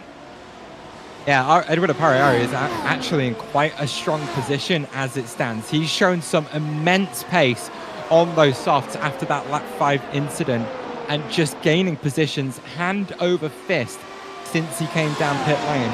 I think if he does come in again, which I think will be the plan, it will be another set of soft compound tyres, as Paul O'Regan going for the move on Michel Rudeau, restarting the 100 Years War, as it will be the spot for Paul O'Regan, jumping up into 11th, and now it's him that has to close that 7-second gap to Dennis Branch to try and get inside the top 10. Sorry, front stretch. Leopold Steneros has chucked it in the pit wall, coming out of the final chicane, and on a charge that he was needing to try and keep the pace, he's now back in 5th position, and James Byrne has scampered on through. Just trying to see if there's any damage on the front of that car for old Steneros, as it seems he has a bit of damage on the front right corner of the car. That front wing bent in of more than it's supposed to, certainly. Here comes the replay as we see exactly what happened. That's Eric Bergema just behind him as he bounces over the curb, doesn't quite get that line right, and it's just a slide into that concrete pit wall that is going to lose him all that time, all that damage, and send him down and down and down the order. We'll see if he comes down pit lane to fix that front wing damage, but that pace seems to be holding out for now. Well, that's going to really hurt for Leopold. He was on a fantastic drive, but he was trying to keep the pace of these drivers, of Jacob Reed and Volta Lux, who are doing absolutely magical lap times out there. 14.3 and 14.5 for them respectively, a 15.5 by Alex Hagland. That gap is being scythed apart as in comes Steneros for a new front wing. Yeah, credit where it's due. Volta looks absolutely fantastic out there on track, to be lapping within a couple of tenths of a second of Jacob Reed. I think this is going to help him steal that second place in this race, because Hagland has absolutely nothing in terms of race pace compared to the 2 or 3 cars behind him right now. as a 15.5 seems to be all he can muster on this set of medium compound tires. As here's Leopold Soneros rejoining the race on a set of softs with a new front wing. 30 laps to go, and I think the key here to this race right now, Taylor, isn't the fact that they're not going to catch Alex Hagman. We know they are at this current pace. I think the key is how quickly does Jacob Reed get by, and does he allow looks in? I think that's going to be the tricky part, as you say, Sperry, because that gap currently stands at 3.3 seconds at this rate. Give him a couple of laps and he'll be under the rear wing of Alex Hagman, who actually sets a personal best on the previous lap. But it's only a 15.2, but he is trying to find any ounce of pace to hold on to that race lead. But that's the thing, Hagman is a bit of an unknown quantity at the moment, as it's only been in the last 7 races or so that he's had that uptick of pace, that he started to understand this car, the tyres, set up a little bit more to extract more speed over the course of a race. So we don't really know how good he is at defending against faster drivers, but what better time to find out than here at Magny-Cours? What a better time, and this looks like it's a day of firsts for many, or street breakers out there, so to speak, because Mark van Dalen, as we watch Paul O'Regan here in 11th, keeping Michel Rudeau at bay. Mark van Dalen is in 5th. He hasn't had a top 5 since his fabled podium last year at Long Beach. No, he hasn't, but he's going to have to fight Florian Camo for that one, who has DRS as they make their way towards the final sector. It's going to be a bit tricky for Camo to stay within that 1 second window. He is going to manage it, so he'll close up a little bit on the straight on the run down towards turn 15 and just keep chipping away at Mark van Dalen in front. It is at the moment Camo, who on average over the last 5 laps or so doesn't have the pace advantage over Mark van Dalen, but now that he's within DRS, that could all change in a flash, as a 15.9 for van Dalen plays a 15.6 from Florian Camo. Green light on the dashboard there, which indicates that he's got it available here through the marker post. Does so, and now will be up on the power, saying this is what I can chase down, really throwing everything necessary on it. Big slam on the brakes then into the Adelaide hairpin, and then working back across towards the middle of the circuit there. Same bridge, by the way, same footbridge, crosses the track twice. It's not often you get to see that. Now through the Nürburgring chicane, there at the 180, and there the World Superbike long lap penalty as you go through that section. Yeah, certainly not something any of these drivers are going to want to be taking today, but with how many of them have been finding themselves deep in a corner, I don't think it's going to be long until we see something through there, as we're making our way up to the Adelaide hairpin yet again. I'm trying to figure out who this is we're watching. I don't quite recognise the colours. Paul O'Regan versus Michel Rudeau. Those two still going at it for 11th place, and that gap staying close as Rudeau able to fight through that dirty air and keep Paul O'Regan well within arm's reach. I think the strategy here and the play for Michel Rudeau, stay within that DRS window, stay under Paul O'Regan's rear wing, and maybe try and snatch that point late on in the race. Both of these drivers just inching their way towards Dennis Branch. That gap currently about 6 seconds or so. Yep, so they are looking at how do they get to Dennis Branch, and Dennis Branch will be trying to stay with Leopold Steneros to try and get close to Eduardo Radice, but he's about 11 seconds off the back of that at the moment. So focus here for Dennis is, can I score some points? Because he's had qualifying pace out there over the course of this season, Taylor, which has been up there as top 5 worthy. So on 1 lap, Dennis Branch is a very quick driver. The issue you run into is Dennis Branch needs the race pace. It's not quite there. Yeah, and that's certainly something we've seen here today, is he's just been making those mistakes that keep him deep into a couple of these corners, especially up here at the hairpin at turn 5. But for the moment, in the second half of the race, he's looking pretty solid, just in a bit of a world of his own, chipping off those lap times, knocking them off one by one, and just taking this race a corner at a time. He's still got a long way to go if he wants to bring home that point, but it's going to be, I'm sure, a bit of a challenge for him, as having that 11.5 seconds to the next car in front, it doesn't really give you much to chase.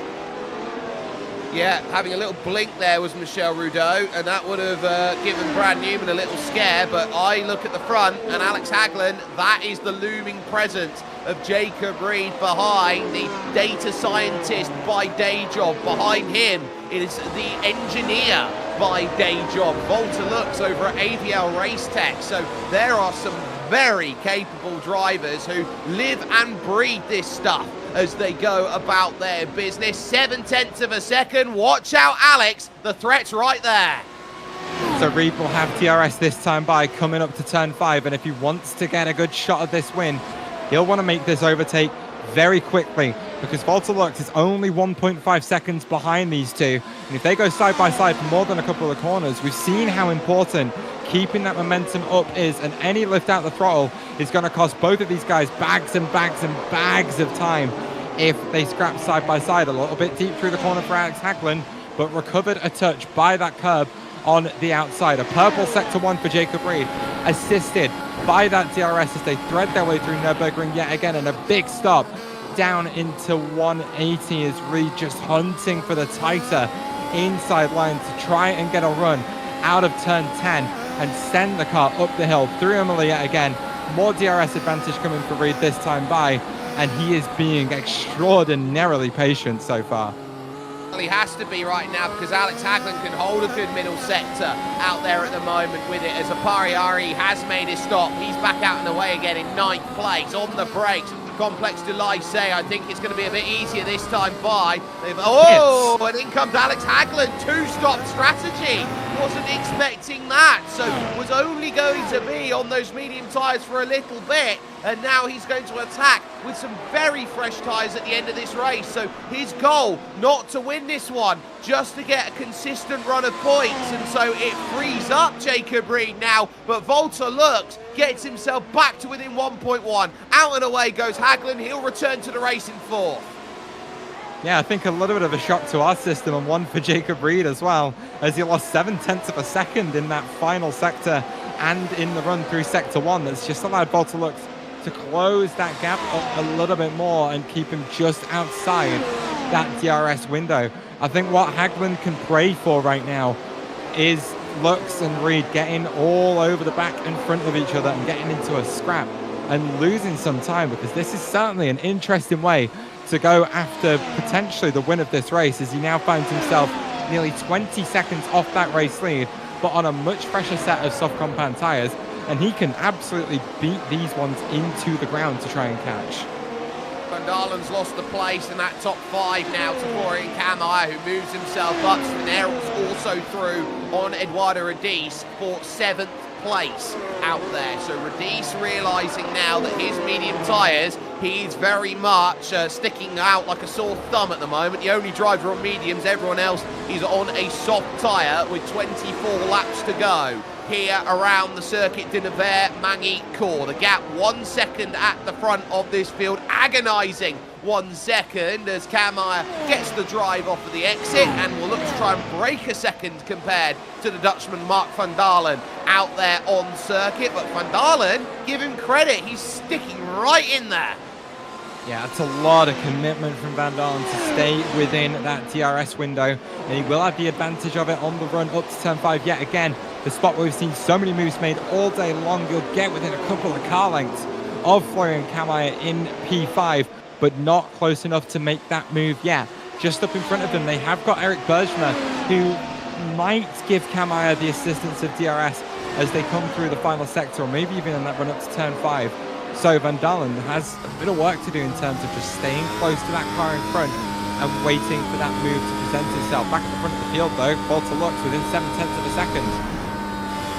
It's his 60th race start in the iRacing Grand Prix Tour, and the one thing keeping him from the cycle, Volta Lux, of scoring between P1 and P10 is just a win. He has got himself just 6 points away from moving 3rd all-time in points, surpassing Jordan Gronkowski, and he can taste a victory here today against possibly the biggest legend that this championship has ever had in Jacob Reed. But now you're going to have to go out there and earn your stripes, boy, if you want to make this happen. Jacob Reed does not ever give out freebies.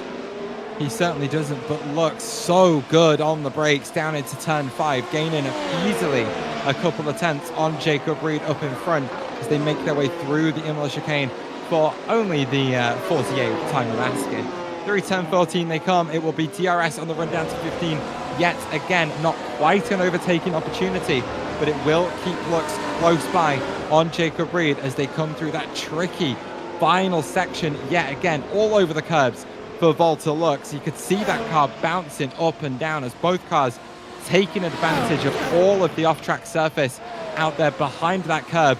That gap staying locked in under half a second or so. The DRS will come Volta Lux's way again. Is he close enough to overtake? Well, we're about to find out. Volta Lux knows that he's got to try and hunt this down, and he realises he's got drive. There's harvesting there from Jacob Reed. Lux tries around the outside. He's going to have to work the entire way around to get this done. Jacob Reed leaves him just racing room, and now it'll be a scrap to the Nürburgring chicane. Who's going to hold their nerve? Round the outside, side by side, giving each other nothing as they go through. Side again, in towards 180. Jacob Reed covers it off. What stellar battling! Keep an eye on this though, because Volta Lux might have picked up a slowdown penalty from cutting the corner at turn 8, but these two just giving each other enough room through turn 5, but all that space ran out as they flicked through the Nürburgring chicane. Lux is going to stay with Jacob Reed, but the pressure is on for your outgoing champion, and he's scrapping for Volta Lux for this win. Well, look in front, they will have Sebastian Rekov, then Brad Newman and Michel Rudeau, all to lap in the next 10 laps or so. So they'll be looking at this thinking, well, where are we going to catch them? Slight climb up the hill out of Estoril and try it once again. Volta Lux can't attack like this forever. Remember, he's got to save the battery at some point. He's not as close this time, still going to that outside as Jacob Reed covers the defence. Hagland, fastest lap of the race. Now he's going to try and switch him back over and under, doesn't quite get the drive. Yeah, just a little bit of patience is what Lux needs now, and just recover some of that energy and force Reed to defend with his battery. It takes a lot more effort for the car in front to stay in front, because Lux behind will have the advantage of DRS and of slipstream.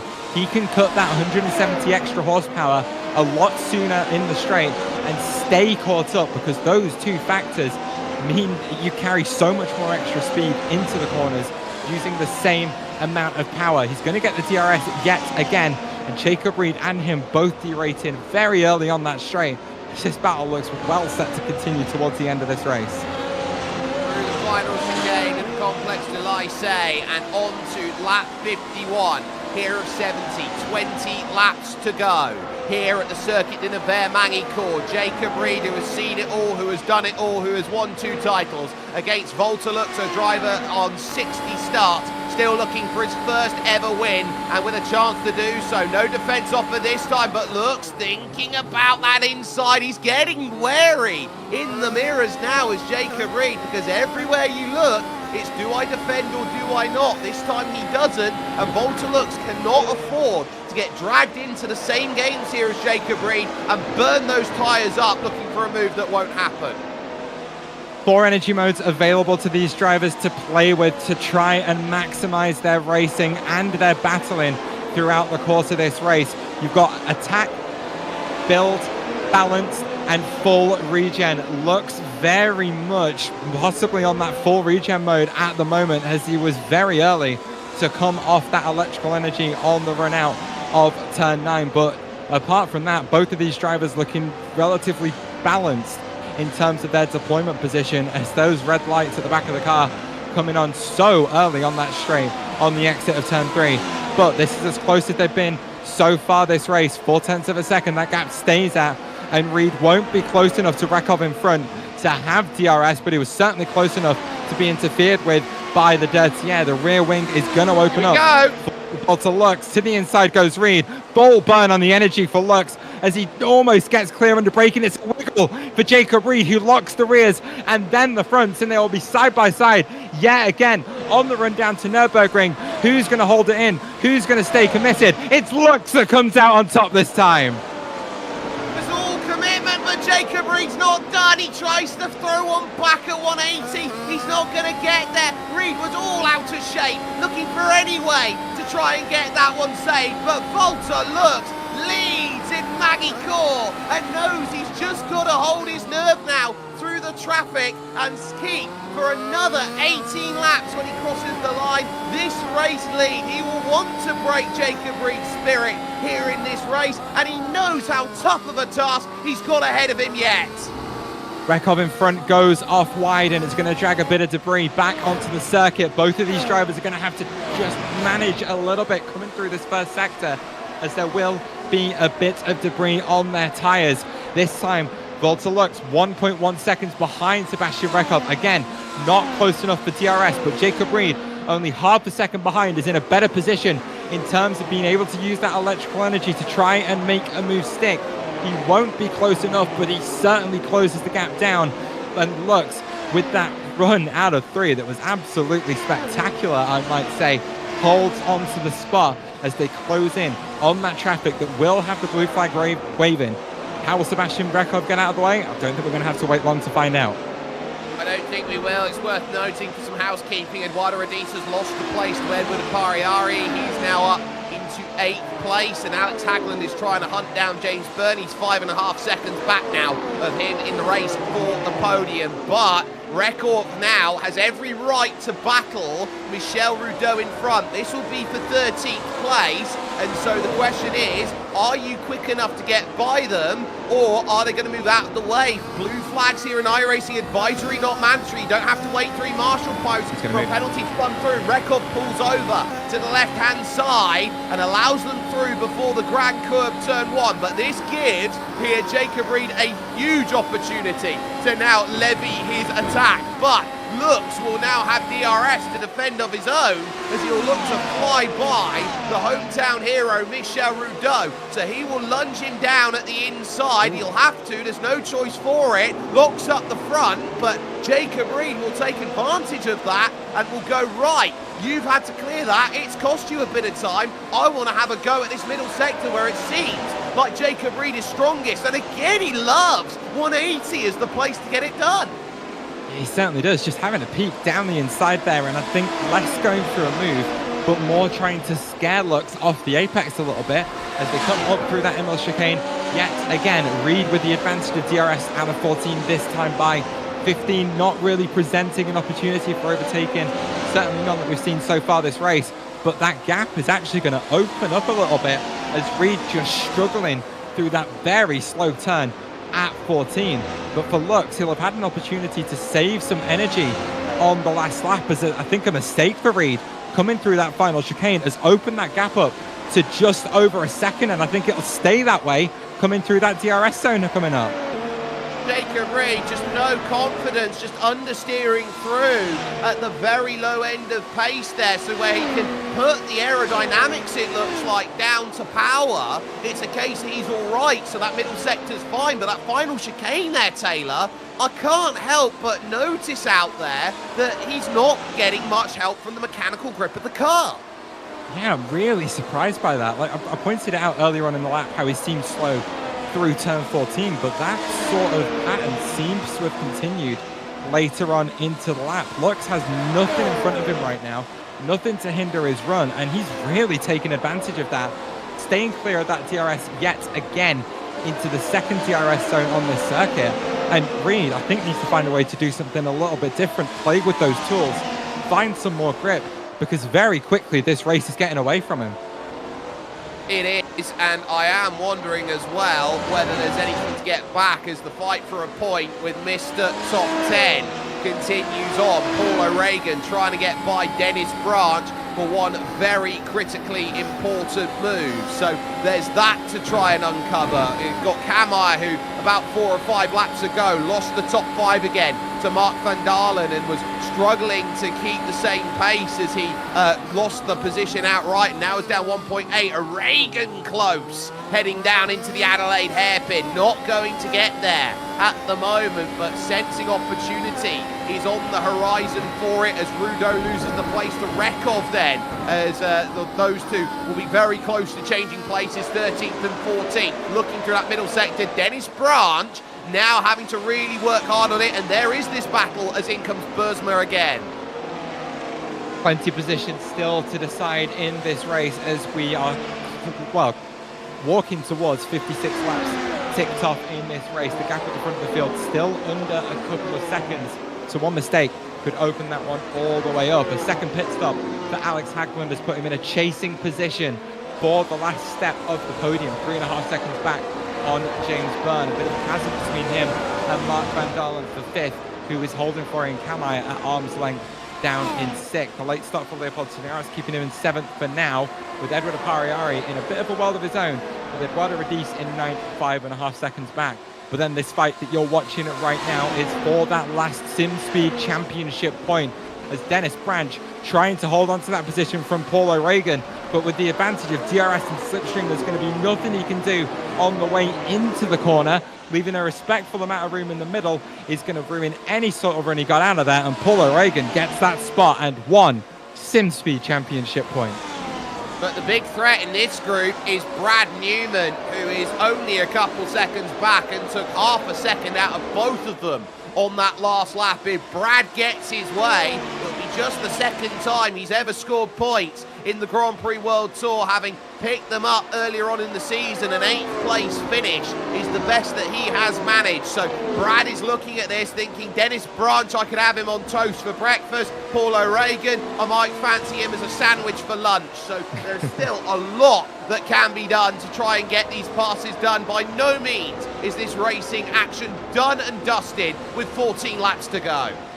Yeah, I'm just keeping an eye on the average lap time of all 3 of these drivers. With the previous lap, O'Regan has actually bumped his average up to a little bit more competitive relative to Brad Newman. But Newman, out of these 3, certainly the fastest. And if he can get past and clear on Dennis Branch quickly, he is going to have a shot at a point here. That's Walter Lux going to the inside. But I think Brad Newman is going to stay way out of the way. He certainly is, because he knows that one will probably be handed back to him in a short amount of time when Lux goes through on Dennis Branch. He was only about a second or so clear, but for now, Newman having to fight with that dirty air as the race lead has gone through.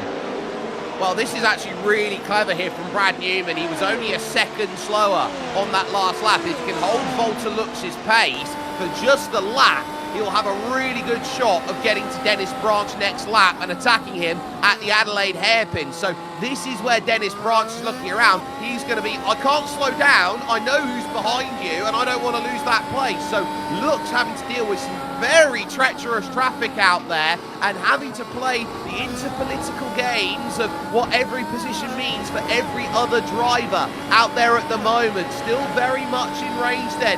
Brad Newman, he'll be hoping that he gets the DRS flap as he goes through here, but it looks like he will not. Yeah, he's going to be just outside that one for now, but there goes Dennis Branch over to the side of the circuit and lets Walter look through. There's always a bit of a question mark over the blue flags as to exactly what the lap down traffic is going to do on track. Because of course in iRacing, it's just information that there's a faster car behind you, but the series that this iRacing series is based on is a championship where the blue flag is an instruction. So technically speaking, if Dennis Branch really wanted to, he would have been well within his rights to scrap for position with Walter Lux, but it's certainly not a way to make friends out on circuit. It's not, and Brad Newman's there into the Imola chicane, flicking through the corner. He might just chuck it up the inside of Chateau d'Eau. Off goes Dennis Branch in the gravel, scared off the circuit. Brad, absolutely bold and absolutely courageous. Getting it stopped as well. Not any hint of a dive bomb into that corner, and Branch just did not expect it. Felt clearly like he had to avoid that.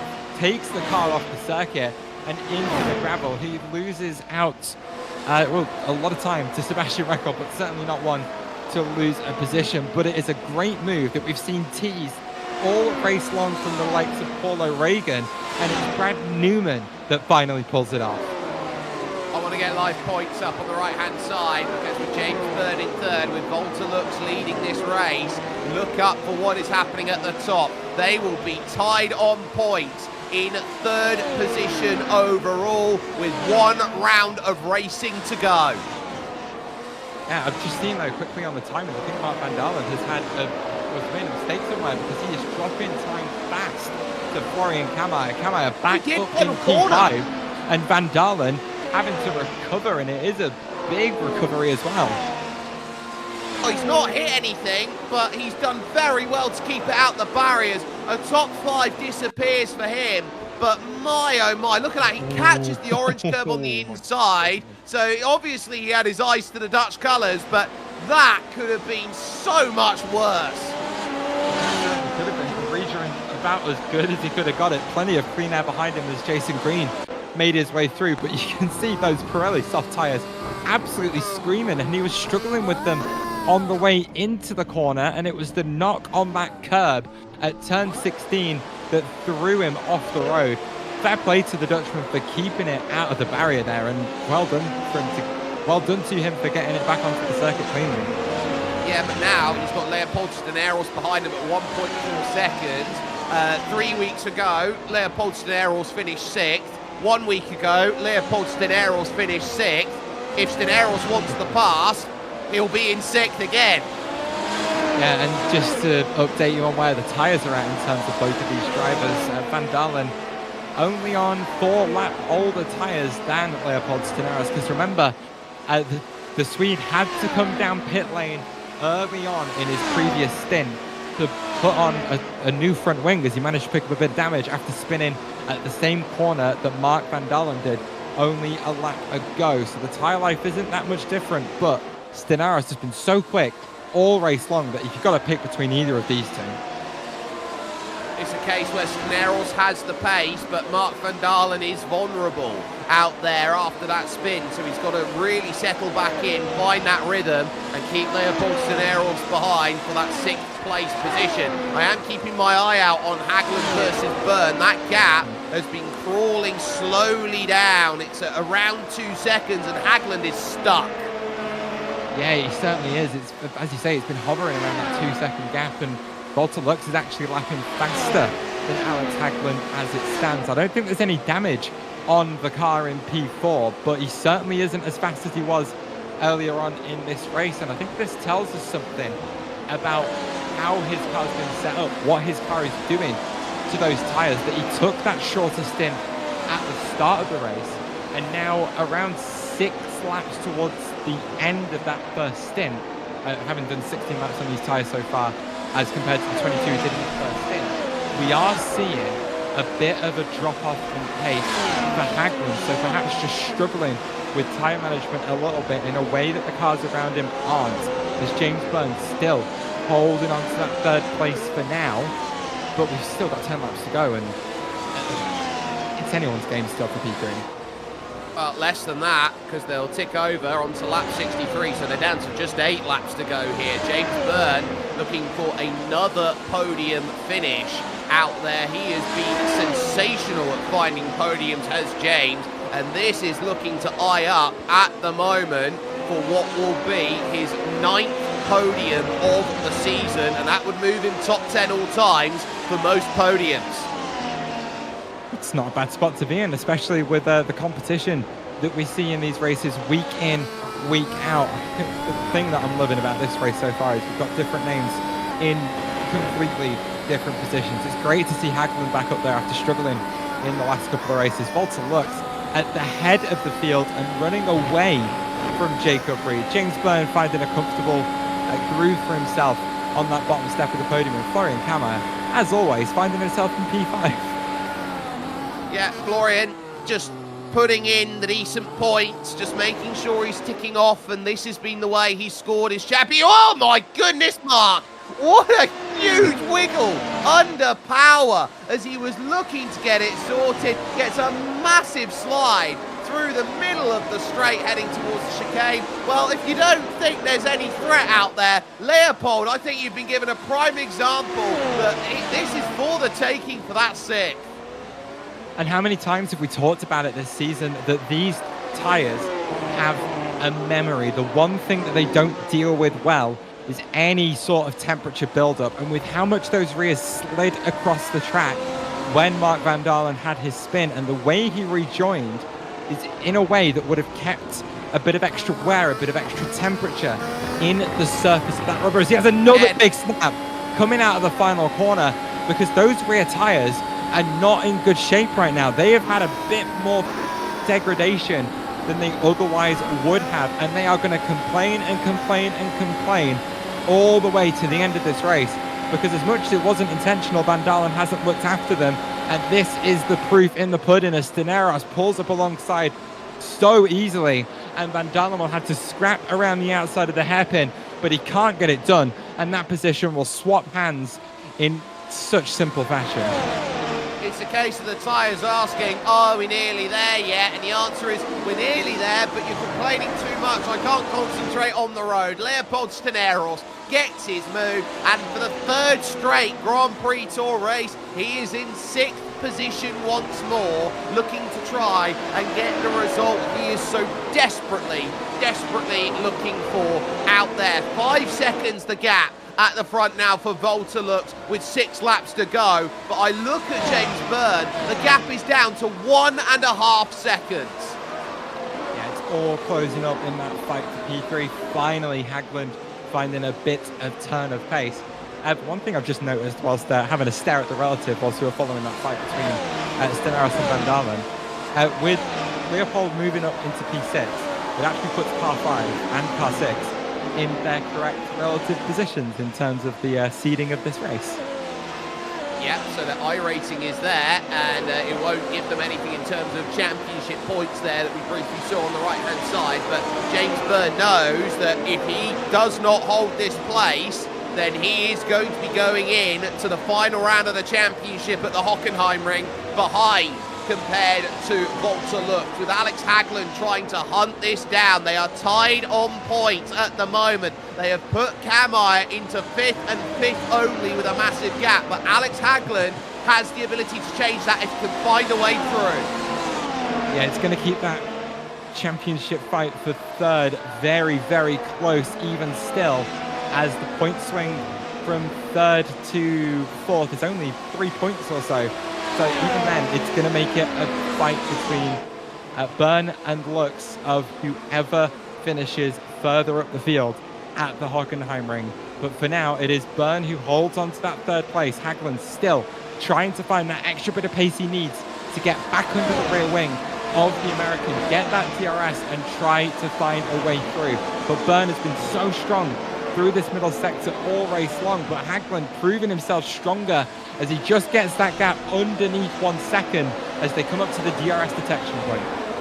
Yeah, but it ticks over slightly, and this is where you need to be aggressive through the Imola chicane, back onto the brakes hard for the next right-hander at Chateau d'Eau. Highest section on a circuit with not much elevation change. DRS is active for Alex Hagland, and that is the big scare that he wasn't hoping to see, was James Byrne. Alex Hagland on the 2-stop strategy, trying to rampage his way back to that 2nd place to give himself everything that he wants, and a day where he knows that George Van Rensburg was out early, that he can put a seismic dent into that battle in the championship and gain that move. James Byrne looking for his 9th podium of the season. This is where Alex Hagland can try and line it up, but not yet. And they will have, oh, big wiggle through the corner there. Hagland having to catch an octopus, trying to get that one through at Adelaide. Hagland's so aggressive on the brakes down into the Adelaide hairpin and just asking too much of that rear axle, under braking, locking it on the downshift, and way too much braking force going to those rear wheels, losing a couple of tenths of a second on James Byrne.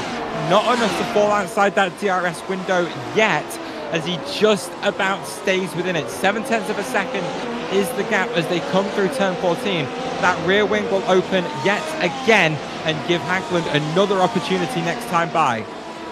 Yeah, and Bursma and Branch almost came together in front of them, so they're going to have DRS here on this run, no doubt about it. There goes the clearance through against Eric Bursma, who jumps out of the way. Tough day for him. He was up as high as 10th place, but down in 16th, and really it's been a quiet run for him in the second half of this one, but Alex Hagland now will be trying to eye up whether he can get this one sorted. Flap open, it's not there for James Byrne. He was too quick past Eric Bursma as they head to Adelaide once again. Hagland closes right up and says, I can get right to that rain light, but he can't get away through yet with 3 laps to go.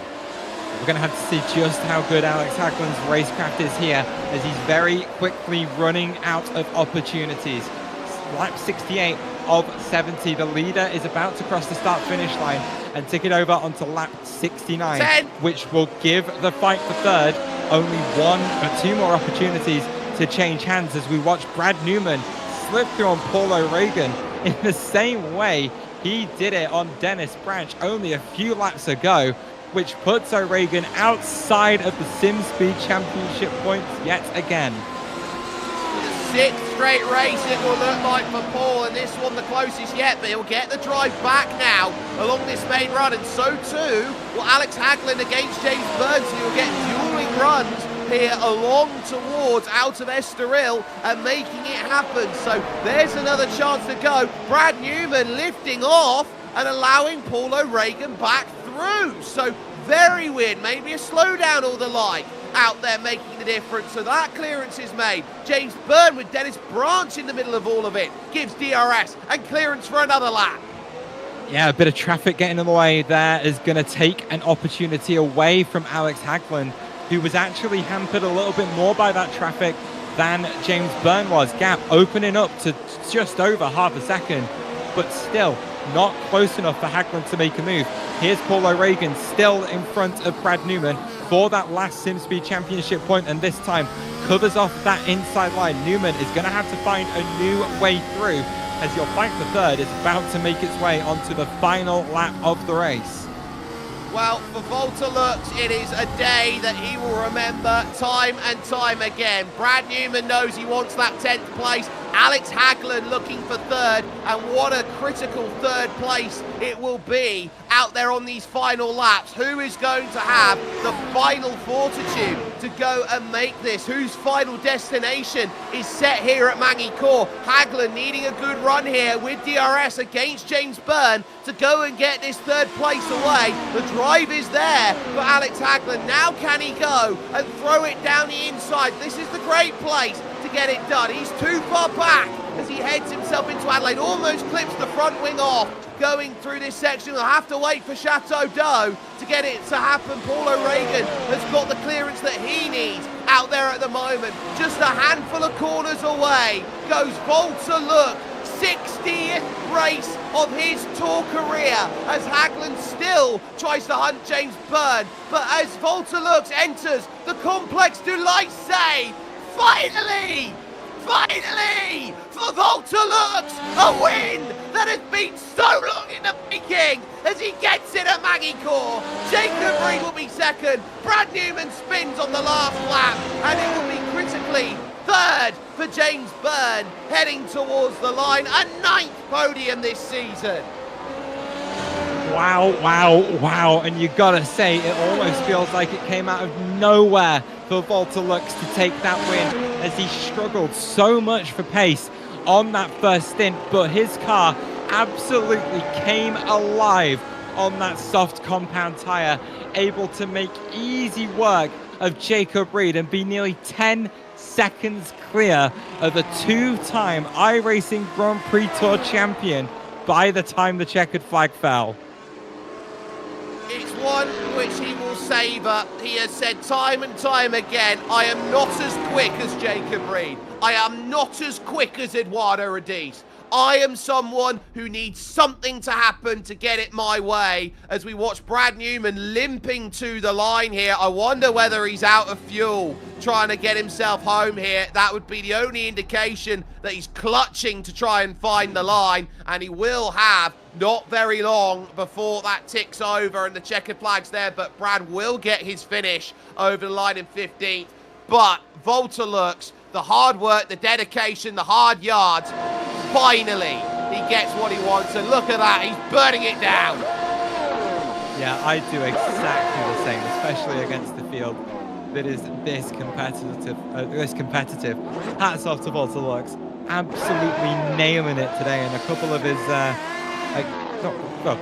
comrades out there on the circuit coming to join him in the celebrations of Van Dalen, and season-long rival Florian Kammeyer parking up alongside as well to help him celebrate that absolutely awesome victory.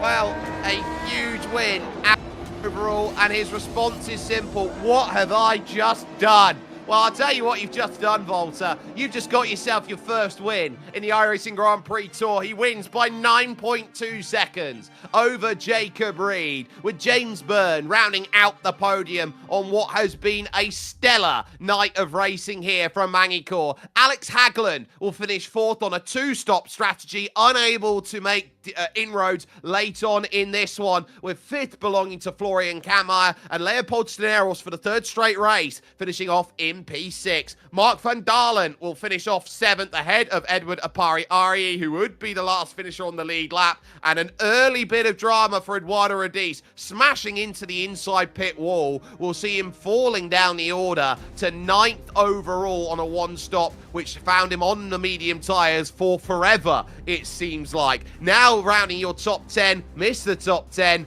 Paul O'Regan. Over the pace to 11th, just missing out would be Dennis Branch with Sebastian Rekov in 12th, Michel Rudeau and Jason Green 13th and 14th. Brad Newman slightly too eager on the noisy pedal, running out of fuel with a spin on the final lap. They're down to 15th as Eric Bursma would be 16th. And then a number of retirees early. Michael Weisreck and Amin Ali Shahi coming together, creating the end of their races. Balazs Galliard would lose his rear wing. Tough day if you're South African. Larpina out of the race early, and so too would be George van Rensburg over the page, which pretty much gives over that sixth place in the championship to Alex Hagland, as also out would be Philip Kuhnhardt and Jeffrey Lawler in the number 13 machine. But that is a huge moment out there. Eduardo Rodis moves on to 402 points, so he will be out there trying to pick up what he can. But critically, James Byrne and Florian Kammeyer will walk into the Hockenheim ring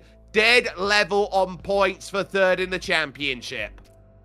Yeah, and that'll keep it nice and interesting and give us something to really keep an eye on in that final round. But what a race we just witnessed, to see all of these. It was a lot of the regulars as well that were all out there scrapping for position, keeping things nice and tight in the SimSpeed Championship. Jeffrey Lawler, of course, making that early retirement from this one, stays where he was in the standings, not able to make any inroads on any of the drivers in front of him. Another early exit from Mark van Dalen, and limited points to Leopold Steneros, who had to make a bit of a recovery drive. Dennis Branch late on just outside of the points, and Brad Newman making some fantastic moves in that final stint, trying to snatch a point late on, but just not able to manage it.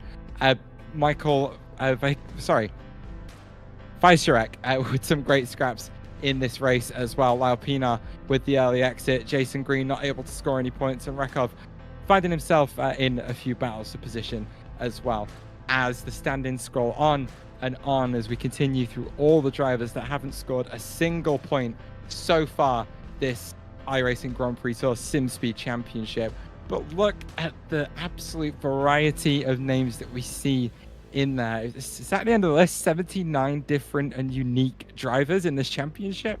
That's awesome. And that's down. That's down on the last 2 years. We had 99 in 2023. We had a case of 91 in 2024, which shows that drivers are turning up for every round of the championship and are giving themselves the opportunities to go out there and race. It's not as much of a one-and-done championship where drivers jump in for a couple weeks and jump back out again. It's proving to be a lot more of consistent names going out there, hunting and fighting for points and titles out there. But in 7 days' time, it all comes to an end with the Grand Prix Tour for 2025, because the Hockenheimring Baden-Württemberg waits for everyone. December 5th, 7 p.m. GMT for that. And Taylor, at the resting place of the legendary Jim Clark, it is one where everyone is going to have to be absolutely up to task and on a level, knowing that there are still a lot of things to settle in one final race of the championship.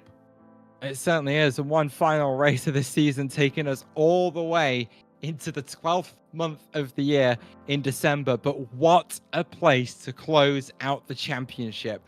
Hockenheimring is a legendary circuit in the history of Formula One, finding itself on the calendar as late as, oh goodness, I want to say 2019, which for a final race for this circuit was pure chaos and absolutely wonderful to witness, because that's the sort of thing that this track throws up time after time. There are so many places to make an overtake, so many corners to go and stay side by side all lap long, and we are going to see all of that next week, and it's going to be such a good race. I'm so excited. I love this track.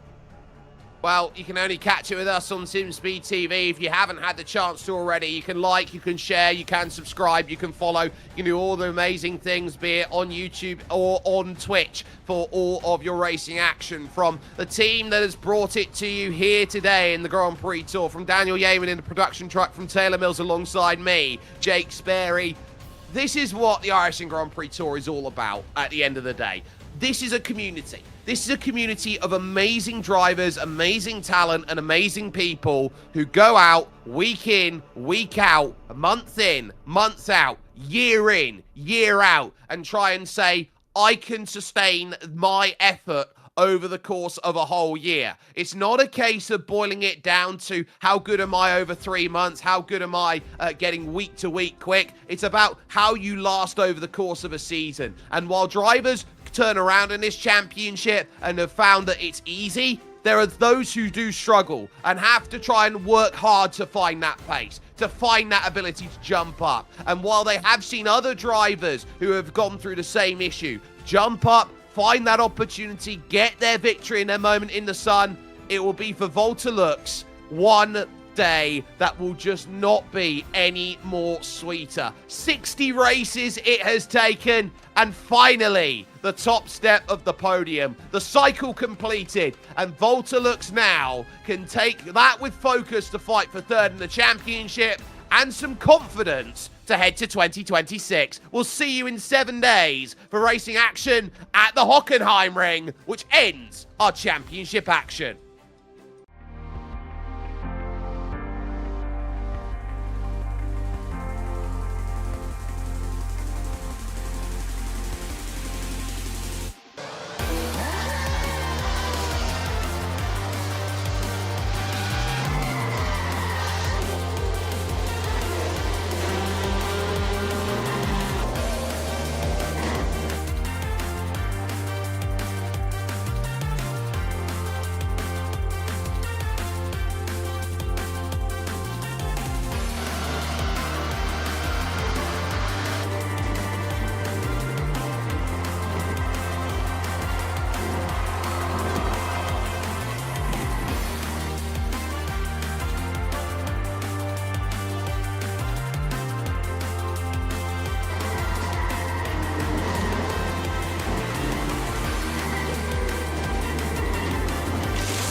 Racing isn't easy, but experiencing it is. iRacing puts you in the driver's seat with the industry's leading sim racing game. Drive on laser scan replicas of the greatest racing circuits from around the world. Go head-to-head against other drivers chosen by skill-based matchmaking to ensure competitive racing at every level. Compete across all your favorite series. In officially licensed cars, engineered to deliver the most accurate driving experience possible.